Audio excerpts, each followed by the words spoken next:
I'd like to welcome everyone to our Petit Institute Antiracism Distinguished Lecture for today.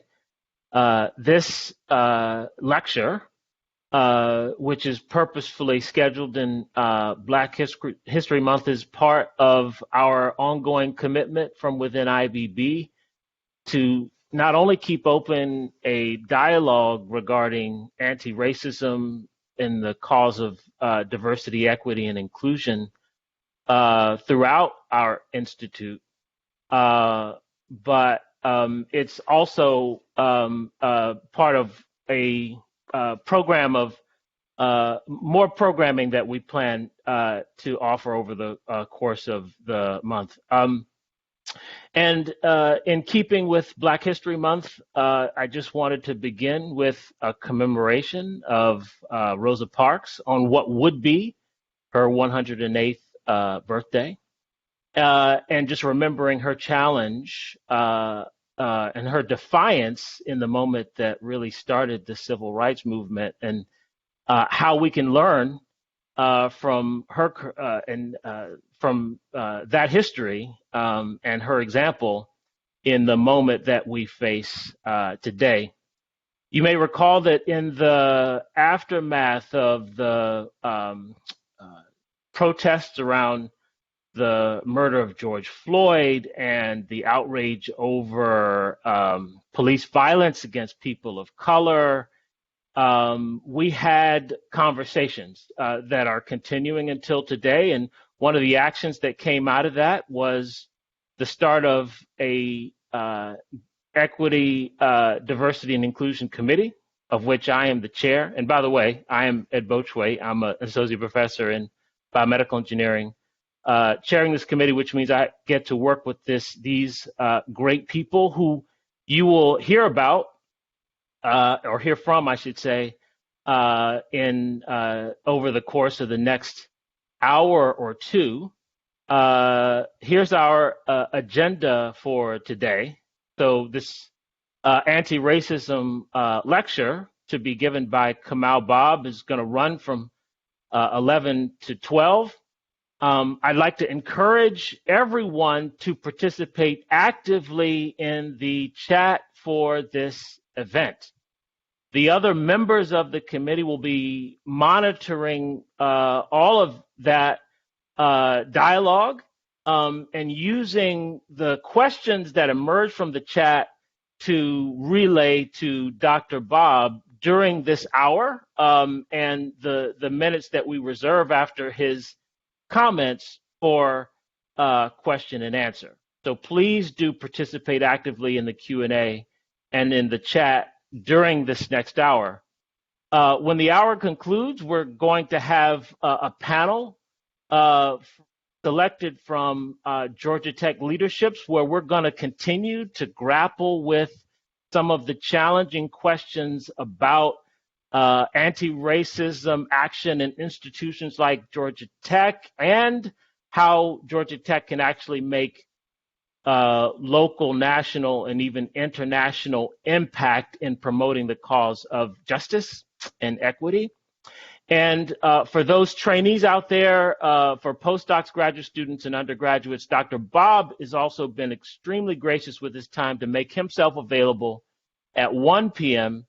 for a more intimate discussion with you to continue this conversation. And so with that, it's my pleasure to introduce our inaugural anti-racism distinguished lecturer, Dr. Kamau Bobb. He's one of us in two ways. Not only is he an alumnus, having received his PhD from Georgia Tech in Science and Technology Policy, but he's also on the faculty here and is the director of the Constellations program here in the College of Computing in Georgia Tech. He's an engineer. He got his degree in mechanical engineering from Berkeley. He served as a National Science Foundation program officer, where He was on the task force commissioned by then former President Obama in his My Brother's Keeper initiative. He's also a global lead for diversity at Google. And he's also a very, very dynamic and highly sought after speaker. And we couldn't be more pleased to have him be our inaugural lecturer. And I am going to cede the floor to him and just remind everyone, thank everyone for being here and remind everyone that the chat's now open to start this conversation. So with that, Kamau, welcome. Thank you. Dr. Bochwe, Professor Bochwe, Ed, my brother, it's a pleasure to be here. I'm assuming everyone can hear me in this strange world. You have to check these things that I'm not on mute. So having not heard anything or seeing anything in the chat, I assume that I'm being heard. So thank you again for having me. The distinction of being the inaugural lecturer on this is not lost on me. And so what I wanted to do was essentially to lay out a couple of points that I think are relevant. The larger theme of this lecture series is anti-racism. We're clearly in an era of having to consider that.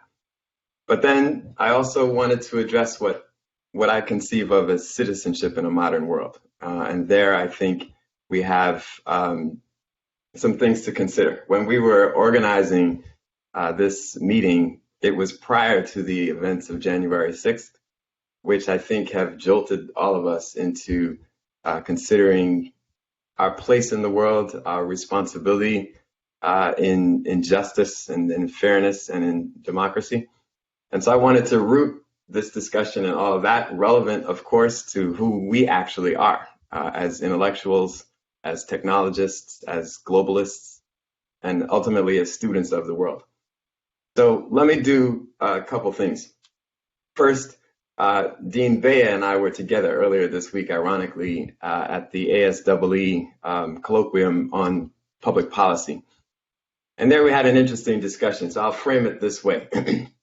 I wanted to first give some historical context to where we are in terms of the ideology of racism, what it implies, white supremacy, the American context of all of that, etc.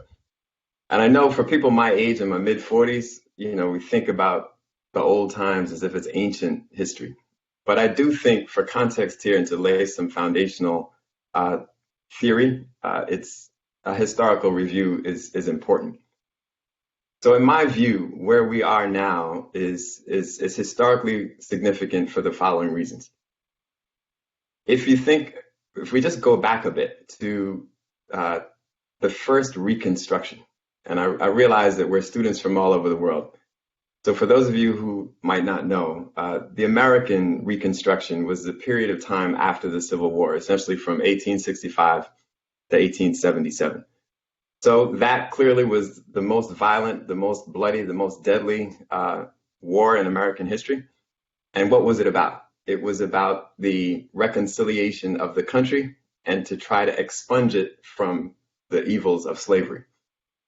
And so clearly that the Union won, the South, which was trying to secede to promote slavery, lost. And from that period of time, from 1865 to 1877, was what was called the Reconstruction era. And during that era, there was a national sentiment of reconciliation, of reformation, of being reborn, of trying to make sure that those millions, 4 million odd newly freed Black people would actually be American citizens. So it was a period of also considering what American citizenship meant. What are those inalienable rights and to whom are they available? The reason 1977 is significant is because at that point, Andrew Johnson, who was the president after the assassination of Abraham Lincoln, came in and he withdrew the federal troops from the South, which enabled the South's ideology to kick back in. And what happened then, it was an immediate birth of Jim Crow. So again, for those of you who might not know from other parts of the world, that Jim Crow era was the sanctioned state segregation that separated Black people from everywhere else, analogous to apartheid in South Africa. It was an era of extraordinary terror, of extraordinary wanton dismissal of Black life in America. And it went on for nearly 100 years. If we think about the context of that, it didn't really end until the 1960s, 1965, with the passage of the Voting Rights Act, in 1964, with the passage of the Civil Rights Act. So if we think about it, that period of time, from the end of Reconstruction in the late 19th century until basically 50 years ago, we were living as an American nation with apartheid. We weren't a modern country.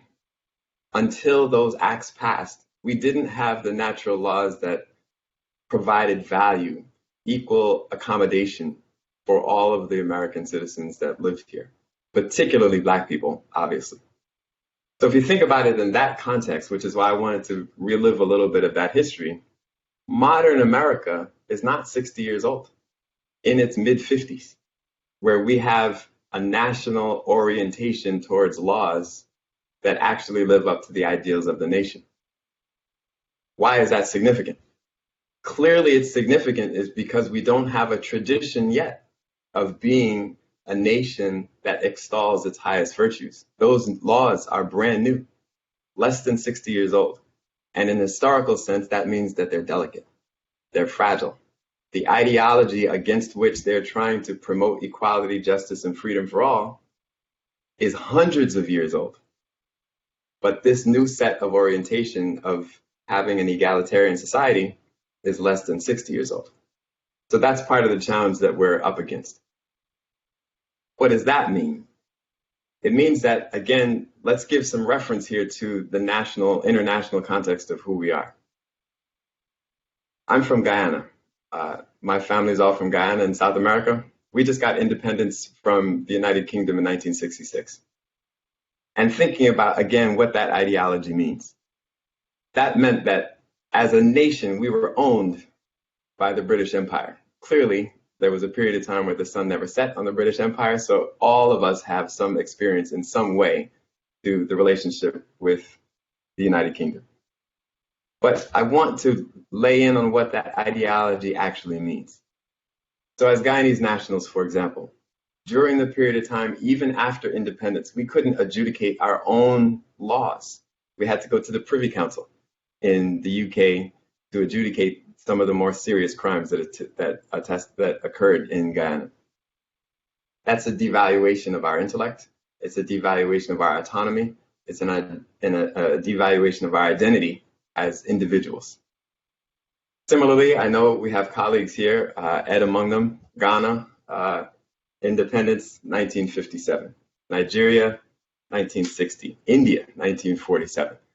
So all of us are coming out of a period of time where the nations that we come from, especially here in the United States, the whole idea of full realization of who people are, their value, the laws to protect them, it's all relatively young.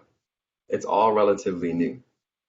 So part of the challenge I think that we're facing here now is, in my assessment of where we are, that period of the first Reconstruction, it was ended abruptly by the rise of Jim Crow, bringing us back to the United States.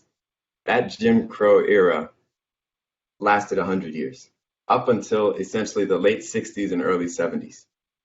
And I grew up in what I would call the Second Reconstruction, because I think after the passage of the Civil Rights Act and the Voting Rights Act, that's when you see the nation again trying to reconcile itself, trying to extol the highest virtues of what the United States could be.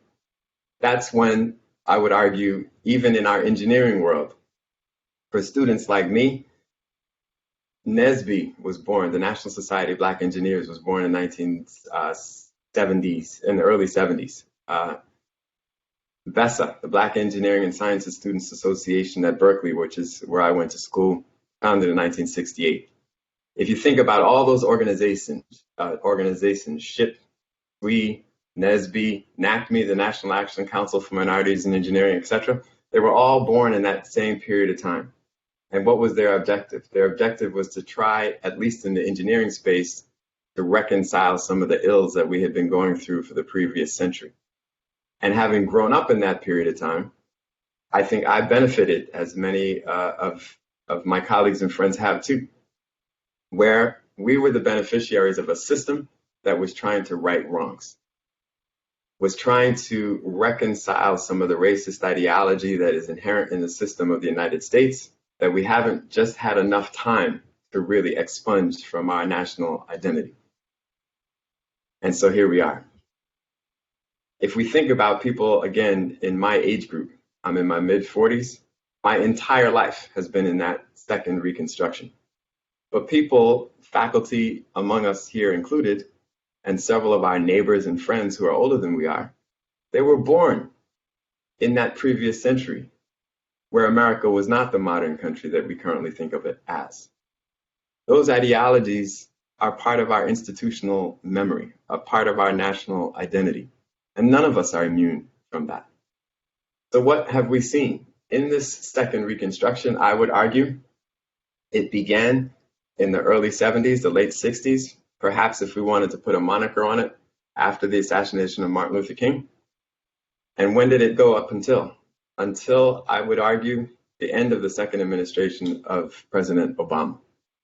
And what did we see? We saw this virulent, violent return to an old ideology. I know that political discourse in these platforms are sometimes inappropriate. However, with delicacy, let's just think about where we actually are. What is it that happened at the end of the Obama administration? We saw symptoms of the same thing that occurred when Jim Crow arrived after the first Reconstruction. We saw the open, unveiled bigotry that is inherent in the identity of the United States. Violence, hate crimes going up, Jews being killed, Black people being killed, brown people being exported, brown children being taken from their parents. We saw all of those things. Those are incontrovertible. We saw all of it. And what was the culminating event? January 6th. The Confederate flag of the defeated South hoisted in the capital of the United States. If the symbolism isn't more clear, I'm not sure how else we could make it more clear that that ideology is alive and well, that it's pendular.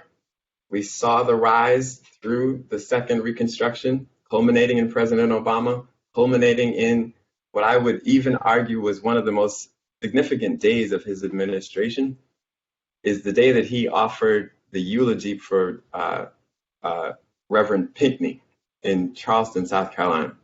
That morning, and Reverend Pinckney, for those of you, again, who might not remember, he was the pastor of the church where the Dylan Roof, I think was the kid's name. He went in and he shot all these Black people. It was horrible.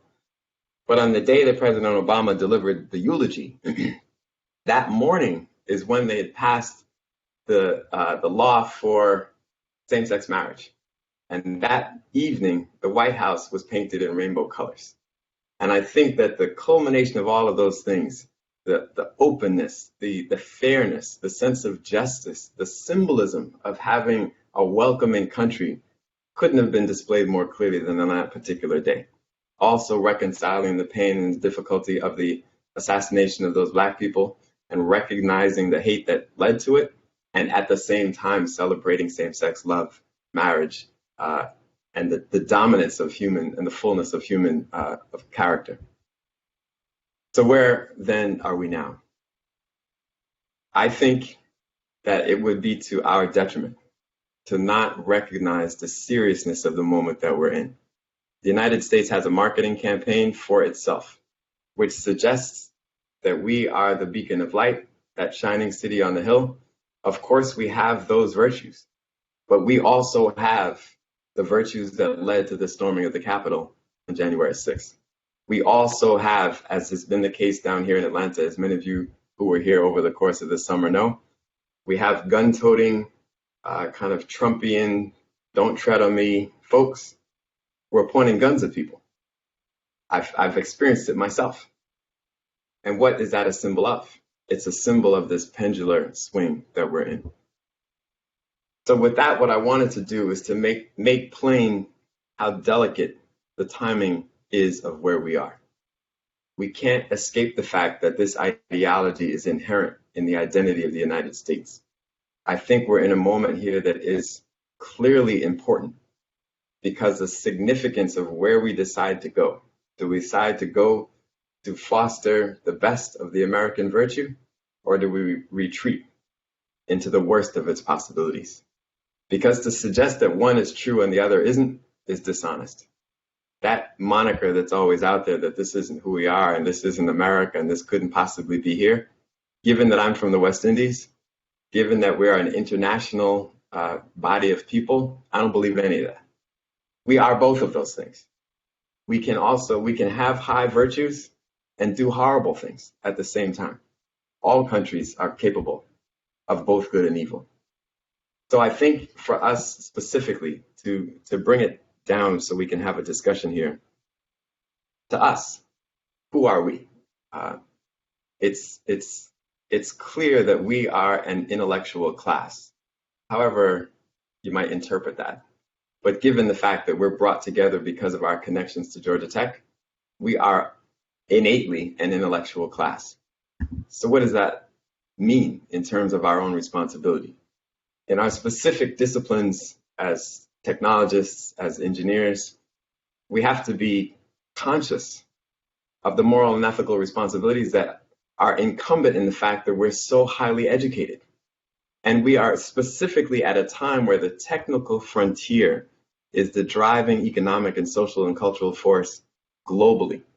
So therefore, we can't shirk the responsibility of our social and moral compass because we have so much influence on the way that the social and moral mores play out in the world through the things that we develop, through the kind of influence that we have by virtue of the skills that we've acquired.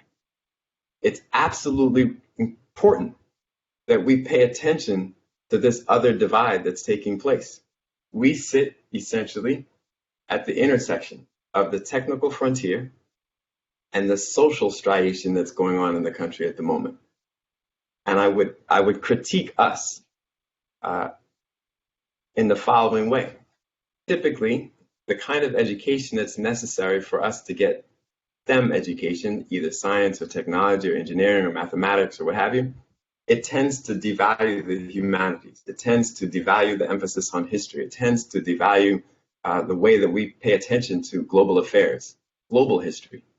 And we hide behind this kind of veneer of objectivity. I do science, I adhere to this scientific method, and all of these other issues are too subjective, and therefore they're not in my purview. I think that's cowardice, and I think it's irresponsible. And I think because we are this intellectual class with the specific set of skills that we've acquired, it's even more important now for us to pay attention to these other things, to be involved, to get engaged, because it hinges on our influence. Whether we decide to go into the best of the virtues, I'll use the United States as an example, but clearly this is true all over the world, or do we retreat into this kind of bastion of the old way of thinking, parochial thinking, divisive thinking, inhuman thinking that leads clearly to violence. And this is happening, I don't need to say it, but this is happening end to end around the world. The conflicts between Indians and between Muslims and Hindus. Russia is up in arms at the moment over similar kinds of social and ethical tensions that have been around for centuries. So this is our time. I would argue that we are at the frontier. We're positioned possibly as best we possibly could to have a vision. We have a vista of what's going on in the world. We also have the advantage of being at Georgia Tech.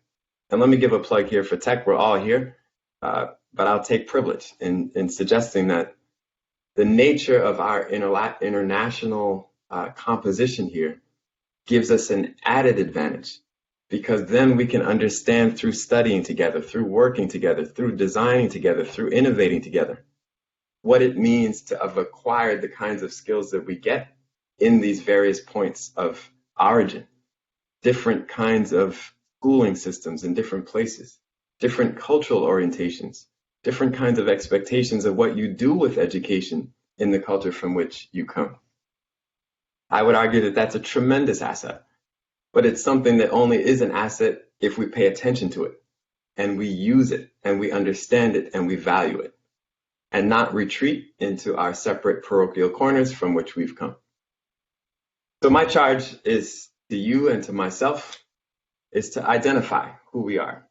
The premise of an anti-racist society and a modern citizenship, to me, they're clearly interrelated. One is to recognize what anti-racism means and the fragility of these new nations. Keep in mind where I started, that the United States as a modern country in the way that we envision it is less than 60 years old. Therefore, it's incumbent upon us to envision what modern citizenship looks like with a particular moral compass that we are responsible to curate. So with that, that's our charge to my charge to us, and I think all of the charges that we ought to have for ourselves. So let's have a discussion.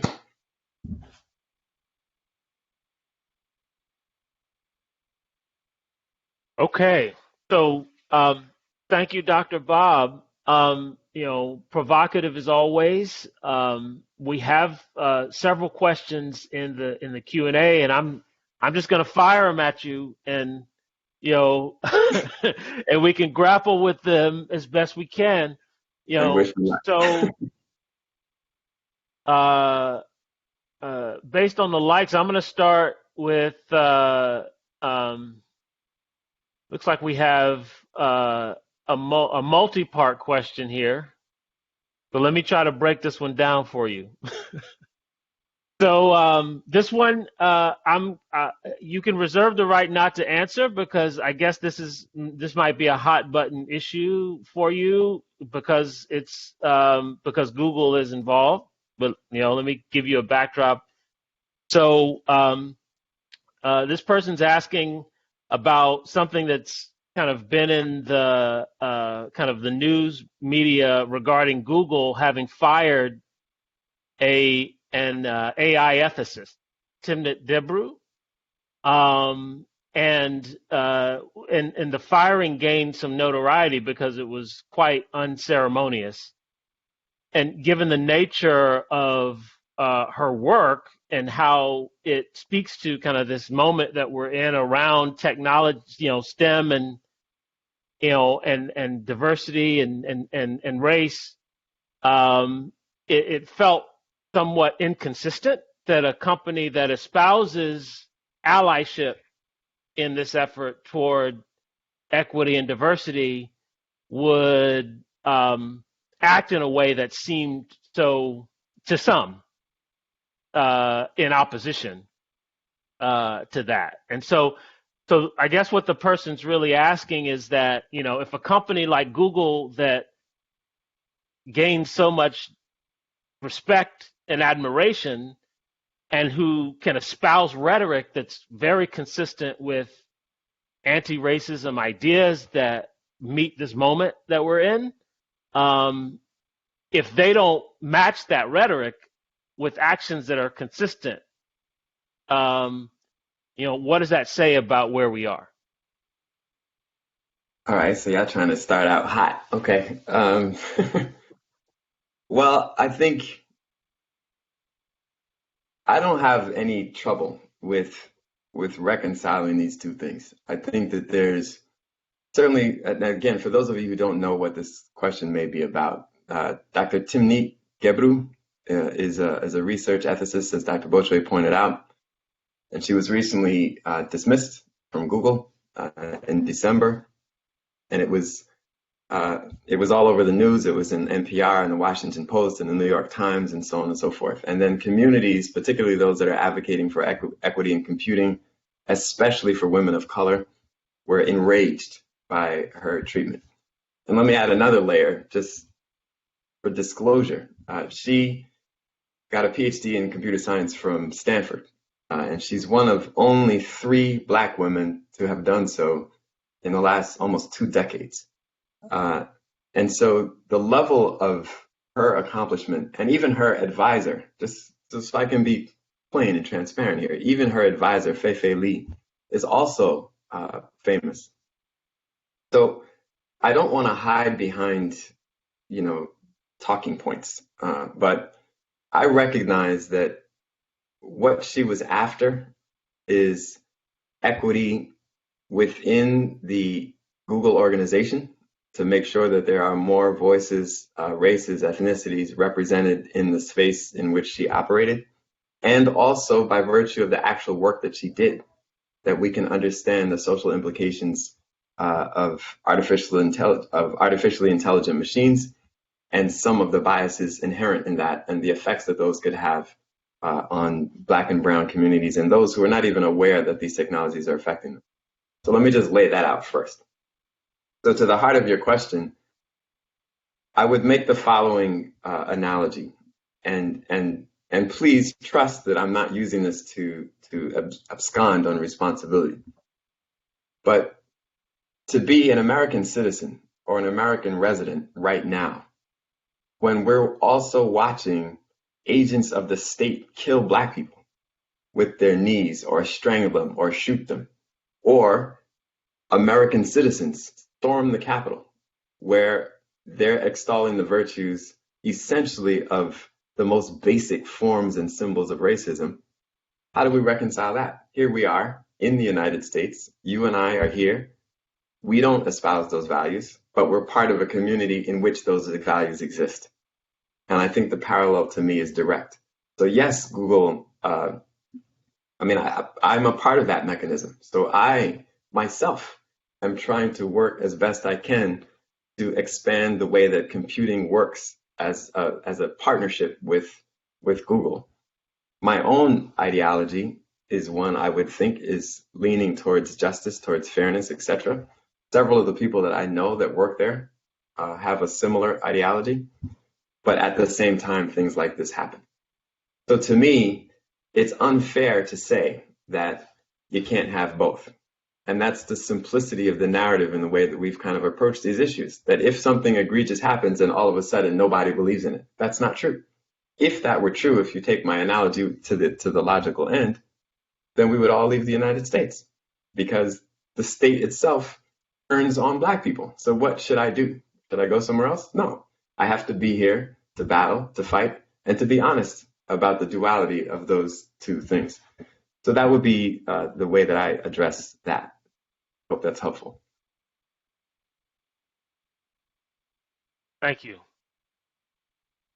I was going to let one of my fellow committee members ask the next question from the chat. Yes, hello everyone. My name is Nettie Brown. I am a third-year PhD student in the biomedical engineering program, and I am one of the Diversity, Equity, and Inclusion Committee members.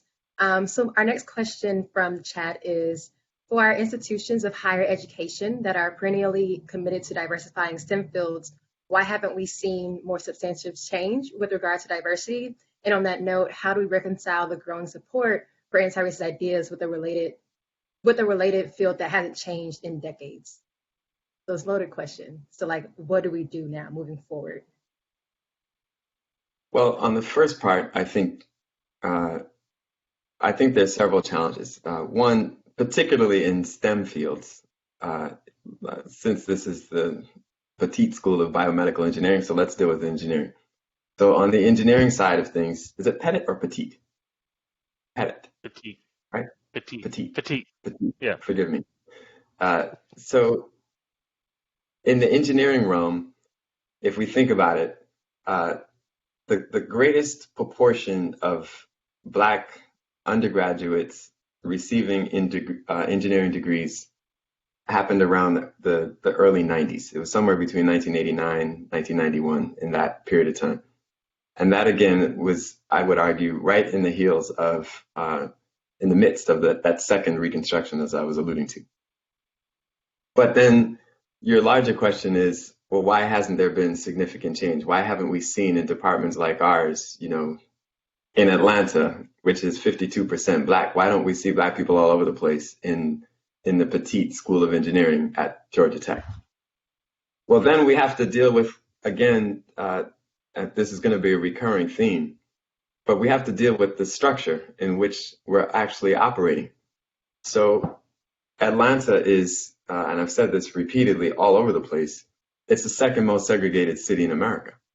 And for those of you who are from here, you know that if you go to regular public schools in Atlanta public schools, depending on which school you go to, you may in fact have no access to Georgia Tech by virtue of the education that you're getting, independent of your own ambition, acumen, or intellectual capability. Just because they don't offer the right classes, if you don't get to calculus in the 12th grade, you're done. So therefore, you have to have this whole activism around you because the structure is so broken that locks you out from these most elite schools. And let me add this other point on that, because it turns me up a little bit. The nature of what I do in the Constellation Center for Equity in Computing is to build computing infrastructure for Atlanta public schools, because so many of those students and schools don't have any computing at all. But then when you want to come into Georgia Tech, for example, and study computing, just to give you an example here, there are about 41,000 Black seniors graduating from high school in Georgia last spring. Only 152 of them applied to get into the College of Computing in the whole state. Why? Some would argue they don't have ambition, they don't want to do computer science, they're not exposed. I don't believe any of that. Most of the reason is because they don't have access in the schools from which they come. So to me, part of the reason that we don't have that, Nettie, to the question that you're alluding to, is because the structure is designed and born out of a system that was designed to keep us down. So the system is doing what it's supposed to do. So then the latter half of your question is, what do we then do? And this is where I think that we have to take on the best interests and be creative in the way that institutions like ours at Georgia Tech, especially those that are like us. I mean, the university system of Georgia, there are a lot of schools that are just hanging on. But Georgia Tech, we're a beast. And so we can be creative in the way that we interface, which is exemplified in the center that I run in several other centers across campus, in the way that we engage with secondary institutions to make sure that we push our own ideology into a structure to support the ends that we seek to achieve. Well, thank you. Of course. Okay, so the questions are still coming in, and we're reviewing them for support. So, but I'm gonna pick one that I find particularly interesting here. So this one says the point about devaluing history was a profound one that you made, and the humanities and STEM education is so important. Essentially, how can we do better? Can we, there are ideas like requiring history, anthropology, or other types of courses alongside the disciplines. And then this is the last part of the question is, historically STEM has supported and contributed to structural racism. What can we? How that's consistent with how can we do better? I think that's the main question here. Well, I think there's no specific answer to that. I do think that the observation is one that I certainly agree with. But let me contextualize it a little bit. I think that in an era that we're currently in, where large municipalities, and the other Dr. Bochwe is in fact one of the specialists in this, where large municipalities are organizing their economic futures around tech economic drivers. So as we well know, the new Google building on 12th and West Peachtree, if we go down Spring Street all the way to the entrance to the freeway where the new Norfolk Southern headquarters will be, in between there's NCR. BlackRock was there just for a moment. Now they're over there by the Beltline. Then there's Anthem. All of these companies are coming. So Atlanta is building its economic future on this basic premise. So what does that mean? That means that the whole university system, this is true in many cities around the world, around the country, we're putting an extraordinary coefficient of value on STEM education. And in some ways, we're doing it so much because our orientation is to provide a workforce. We're not using education for civic contribution. We're using education as a training mechanism to produce a workforce such that we can then say that our city is a tech hub. What's the shortcoming of that? The shortcoming of that is that we're training people and not educating them. And without education, you just have highly skilled, highly trained, uneducated people who then are richer because of the nature of the work that they do. They have more influence, they have more access, they have more control of the direction of the city, but fundamentally they're uneducated. And I'm not afraid to say that even us, with our big fancy PhDs, I studied experimental solid mechanics at the University of California at Berkeley. I came to Georgia Tech. I got a PhD there, but I never did any of these classes. When I finished at Berkeley, I was uneducated, highly skilled and uneducated. So therefore, I think that the balance is really, really important. So for me, this runs into the like, as faculty members who are surely a part of this discussion, well, what do you sacrifice? Because it's a zero-sum game. I mean, we don't have, infinite space to cram into students' degree course.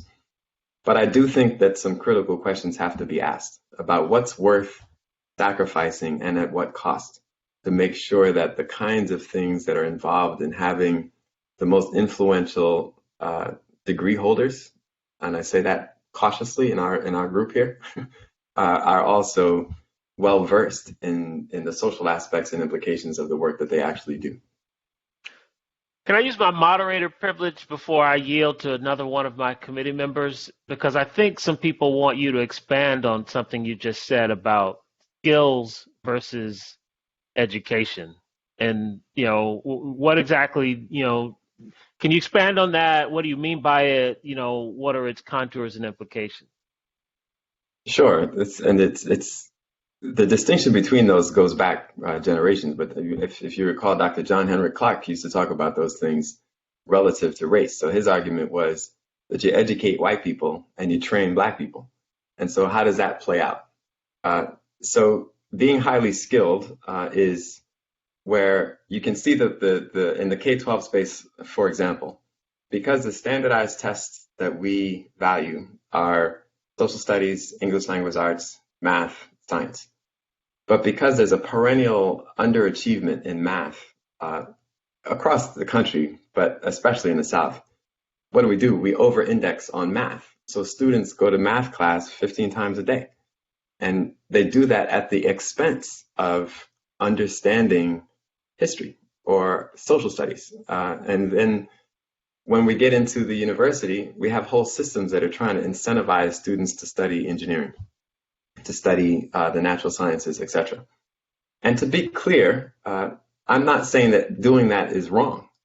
But what I am saying is that the kind of education that we get, where we have this heavy, heavy emphasis on analytical and computational skills that lead to any of the array of STEM degrees, if we do that at the expense of having to sit down and read books, for example, about the history of the relationship between the United States and Mexico, so we can understand why Mexicans in the Rio Grande Valley assume that they live in Mexico, we would understand better the relationship between us and the West African countries, for example, where during the Muslim ban, I don't know that engineers per se were involved in that in any particular way.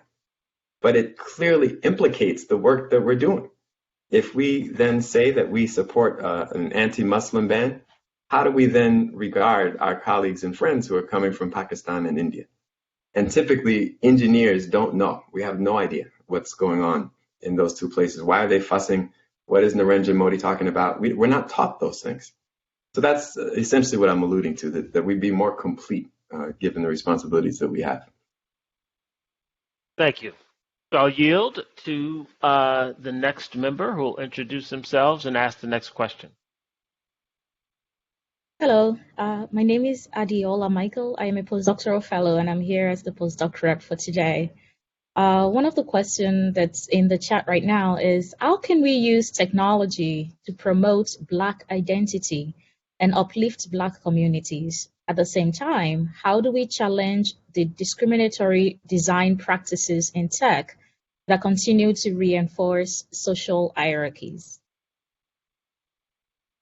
Yeah, not coming simple today. So I appreciate the question. I think it certainly depends on the nature of what the technologies are that folks are engaged in. So, for example, I think Dr. Gebru that we were discussing earlier is an interesting case. So, part of the substantive work of what she was doing is to examine where biases in artificially intelligent systems manifest themselves, particularly around people of color.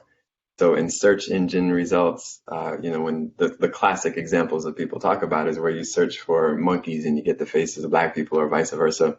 In the locations of credit acquisition, so you might have geographic maps where because of the concentrations of black people and the confluence of poverty that may be in those areas, then these systems may determine that those are kind of areas where you want to have concentrations of police, and it's a reinforcing cycle. Or you may want to have devalued credit values because of the relationship of those people. So those are artificially intelligent systems that are reinforcing hierarchies that are biased. And so then for the technology component of that is to identify, well, one is it's necessary to understand how those technologies actually work, such that we can identify the points in the design process where the biases can be extracted. But then using those kinds of skills, whatever they may be, I mean, that's just one example, to uplift Black identities or marginalized identities or whatever identities you're concerned about, relates to my previous point, that we have to understand what those identities mean. How do they exist in the world? What is a Black identity? And typically here in the United States, it's a bit crass. Like especially in the South, and forgive me, but we tend to just talk about Black people like it's Black people. But like I said, I'm from Guyana. I grew up in New York. And in New York, I have to just recognize that Adiola is probably a Nigerian name, because if you just call and make the mistake that you're from Jamaica, you get mad. So I have to know these things. Similarly with identities around Jews, for example, we had Reform Jews, Ashkenaz Jews, Sephardic Jews, Hasidic Jews. You had to know the differences on site. So I think the combination of those two things, knowing about these identities and then understanding the technologies that could impact how these identities manifest in the world, is the way forward. Yeah. Now I'll yield the floor to one of our outstanding undergrads who is also serving on our diversity committee. Hi there, nice to meet you. I'm Milan Riddick, and I'm a fourth year here at Georgia Tech in the biomedical engineering department, and I'm serving on the DE&I committee as the undergraduate representative. So the question that I wanted to pose from the chat today kind of stuck with me, as I am a graduating senior coming up soon. And the question is, how can people like us who are at the technological frontier be able to change an unjust system rooted in America to make substantive change in the private sector or individual level? This person indicated that they feel like a lot of these problems require government assistance to create that big systemic societal change. Well, first to you, Milan, congratulations for staying the course. Thank you. I'm excited for your graduation prospects. And then to the question, I think all of you will surely remember Dr. Gary May. He, and for those of you who don't know, he's the chancellor at UC Davis, but he was the dean of engineering here, the chair of CS forever. But I met him when I was 16. And I had the same question to him that you're now posing to me. And his question when I was deciding whether or not to come to tech after leaving Berkeley was, there's a period where, and let me just preface this by saying, when he told me this, I was mad. I was like, stop playing. But there's a period of patience that's required, where along all of our developmental pathways, there is a skills acquisition stage of the game where it is important to both acquire and refine the skills that you have gotten from school, and also orienting your sense of justice in a historical context, such that you can understand a bit more of what it is actually that you're up against and where your specific spheres of influence are. And so I don't think advocating for patience is suggesting, don't worry about it, it'll happen in the by and by. I'm not saying that at all. But what I am saying is that it can be debilitating to come out and think that we're operating in this massive system of, as I don't want to sound paternalistic, but as young people like to say, all this racial hegemony and what have you. Yes, there are these larger constructs that have an enormous inertia. However, this particular period coming right out of undergrad is the time where your fearlessness is the thing that drives the rest of us. So yes, be patient in terms of the ability to make these substantive changes. The reason that I wanted to lay out the history in the beginning is because it's not going to happen fast. However, it is the courage of people like the questioner to point out the weaknesses, the time arcs, and their impatience to push the rest of us ahead. And I would use this, and then I'll stop talking about it, so we can go into the next question. If we think about that Black Lives Matter uprising over the summer, all across the country, hundreds of thousands of people, the majority of those people were young people, and it's always like that. Young people go out and they're like, yo, I'm done with this system. I'm gonna just burn it down. And that kind of impatience, it runs against what I'm talking about with patience, but those two things are necessary at the same time, because they force the rest of us to recognize how we have come to accept things that could otherwise be changed. So I think you have to do both. Be patient in your own skill acquisition and recognizing what's going on, but keep pushing and keep swinging and keep challenging and keep charging, and don't necessarily follow the rules, such that the rules might themselves change. So there is another committee member I want to get in here that I think might be having a little bit of a technical difficulty. So I'm going to jump in with a different question. And that is, what more can we learn from the failures of Reconstruction and the rise of Andrew Jackson to avoid essentially a repeat performance going forward? Well, we're already in a repeat performance. So I think now is kind of the courageous moment. I think that for institutions like ours, and certainly corporate institutions, the practice has been, for reasons of diversity and inclusion, ironically, that we don't want to step into the divisive partisan nature of politics. And I understand the rationale for that.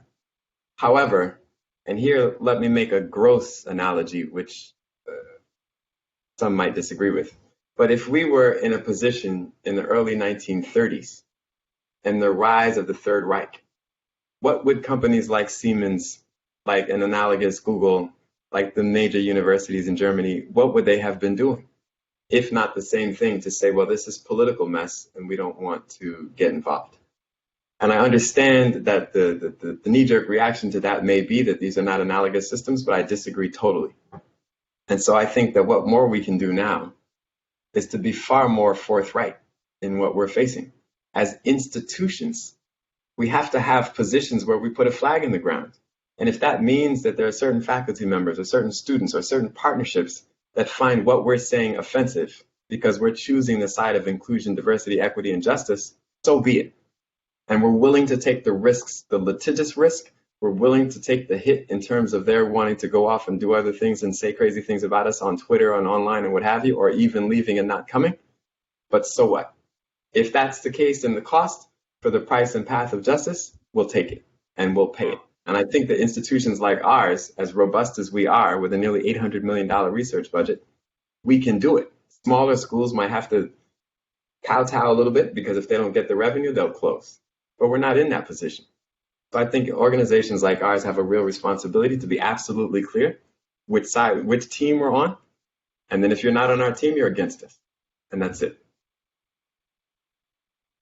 So maybe, one last quick question is that do you have any books you might recommend or other resources to kind of continue educating ourselves on these topics? Well, the two that I read most recently are one was new and the other was I was rereading. So the first is my favorite. It's called The Cross and the Lynching Tree. And here we're stepping into politics and religion and all kinds of things. So thank you for having me. You might never invite me back. But The Cross and the Lynching Tree is by James Cone. And what it does is it brings the faith side of this, where essentially he's saying that for Christian theology, and I grew up as a Methodist, United Methodist, if we're going to be complete in our understanding of the foundational theology of Christianity, we have to make the case and analogy between the cross and the actual lynching tree. The suffering of Black people in the United States is analogous to Christ's suffering on the cross in a very visceral way. What I appreciate about that is it helps with the faith connection as well. And second is Caste, which has become famous recently, which is by Isabel Wilkerson. And there she uses the idea and principle of caste coming out of India and several other cultures around the world to demonstrate the relationship between dominant castes and subordinate castes, whoever they may be. And one of the particular salient point that she uses there is that she talks about how it's not necessarily personal. It's not that someone from a dominant caste, whether they be white or Brahmin or what have you, has an inherent specific personal distaste for a person of the subordinate class. It's just the way it is. That's just the identity. The way that she describes it is it fits into the old worn out grooves of the way the culture is organized. So those two, caste, the origins of our discontents, and the cross and the lynching tree. Both very provocative. I have to second that. So, I don't know exactly what the protocol is to do this in this electronic remote format, but I am applauding, and I don't think I'm alone among the other attendees of our session. Tremendous talk and discussion. We really only probably got to about half of the Q&A that people wanted to have you speak to. But I would remind anyone who may have submitted it to the Q&A who is on the trainee side, Dr. Bobb has been gracious enough to give us some more of his time after the panel where you can maybe dig into some of those things beyond what we just heard. And then the last thing I wanted to do, Dr. Bobb, if you happen to have the the award, thank you very much. So on behalf of IBB, it's really my pleasure to have presented you with this commemoration, to be our inaugural speaker. As I said, you've been extremely gracious, and I couldn't be happier with how it's gone. Thank you for the time that you've given us. Thanks. I appreciate it. We need to take a virtual picture, a screenshot. Oh, way ahead of you. Yes, we'll tweet that out right now.